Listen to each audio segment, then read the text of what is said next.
Hello bachcho, let's read the question. The question says directions in the question. Two statements are given as statement 1 and statement 2. Mark the correct choice as 1. Both statement 1 and statement 2 are correct. 2. Both statement 1 and statement 2 are incorrect. 3. Statement 1 is correct and statement 2 is incorrect. 4. Statement 1 is incorrect and statement 2 is correct. Statement 1. Inbreeding often results in decreased vigor and fertility of the offspring. Statement 2. Milk yield is primarily dependent on the quality of the breeds in the farm. First statement में कहा गया है कि इन breeding से vigour and fertility of the offspring decrease हो जाता है and second statement में कहा गया है कि जो मिल्क यील्ड है ये डिपेंड करता है कि फार्म में ब्रीड्स की क्वालिटी कैसी है। इस क्वेश्चन में हमारा जो की कॉन्सेप्ट यूज हो रहा है दैट की concept will animal husbandry animal husbandry में हम क्या करते हैं, maintain, raise and rear of life stock.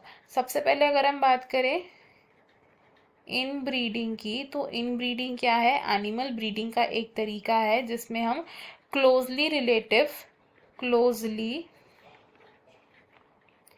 Related animals की मीटिंग कराते हैं फॉर 4 to 6 जनरेशन्स, जिसकी वजह से जो ऑफस्प्रिंग्स हैं इनमें कोई वेरिएशंस नहीं आती हैं। तो जो होमोजाइगोसिटी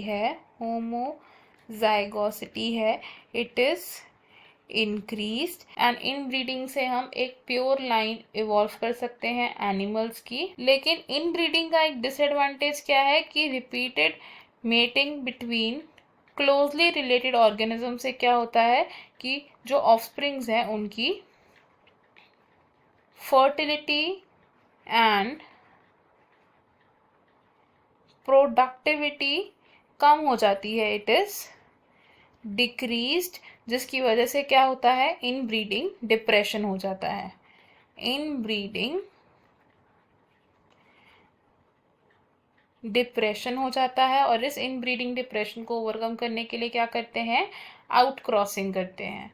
और अगर हम बात करें मिल्क यील्ड की, फॉर एफिशिएंट मिल्क यील्ड कौन करता है, मिल्किंग एनिमल्स यानी कि काउज एंड बफेलोज करते हैं।